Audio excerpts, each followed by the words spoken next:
ಆದರೂ ಕೂಡ ಒಂದು ಅತ್ಯುತ್ತಮವಾದ ಒಂದು ಮಾದರಿಯಾದ ಒಂದು ಅತ್ಯಂತ ಸೌಂದರ್ಯದ ಒಂದು ಆಡಳಿತ ವ್ಯವಸ್ಥೆ ಸೌಧ ಇದ್ರೆ ಅದು ಕರ್ನಾಟಕ ವಿಧಾನಸೌಧ ಅಂತ ಬಹಳ ಹೆಮ್ಮೆಯಿಂದ ಹೇಳಲಿಕ್ಕೆ ನಾವು ಇವತ್ತು ಬಯಸ್ತೇವೆ. ಅದಕ್ಕೆ ಈ ಒಂದು ವಿಧಾನಸೌಧ ಗೌರವ ವಿಚಾರ ಹೇಳಲಿಕ್ಕೆ ನಾನು ಕೆಲಸ ಆದದ್ದು ಬಹಳಷ್ಟು ಇದೆ. ಇನ್ನು ಆಗಲಿದೆ ಈಗಾಗಲೇ ನಮ್ಮ ಮುಖ್ಯಮಂತ್ರಿ ಚರ್ಚೆ ಮಾಡಿ ಕೆಲವೊಂದು ತೀರ್ಮಾನ ನಿರ್ಧಾರ ಖಂಡಿತವಾಗಿ ತಗೊಂಡಿದ್ದಾರೆ. ಅದರ ಮುಂದೆಗೂ ಅವರು ಹೇಳುವಂತ ವಿಚಾರ ಖಂಡಿತವಾಗಿ ಇವತ್ತು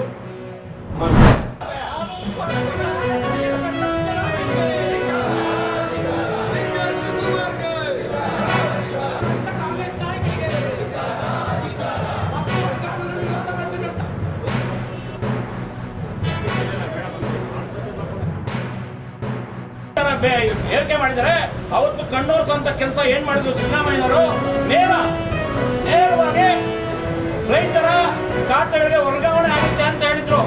2 ವರ್ಷದಿಂದ 9 ರೂಪಾಯಿನ ಬೆಲೆ ಏರಿಕೆ ಮಾಡಿದ್ದಾರೆ. 2 ರೂಪಾಯಿ ಅವರ ಖಾತೆಗಳಿಗೆ ವರ್ಗಾವಣೆ ಆಗಿಲ್ಲ. ಹಣ ಗಾಳಿ ಒಂದು ಬಿಟ್ಟು ಎಲ್ಲ ಪದಾರ್ಥಗಳ ಮೇಲೆ ಬೆಲೆ ಏರಿಕೆ ಮಾಡಿದಂತ ದೇಶದಲ್ಲಿ ಯಾವುದೋ ಒಂದು ಪಕ್ಷ ಇದೆ. ಕರ್ನಾಟಕದ ಸಿದ್ದರಾಮಯ್ಯನವರ ಕಾಂಗ್ರೆಸ್ ಸರ್ಕಾರ ಮಾತ್ರನೇ.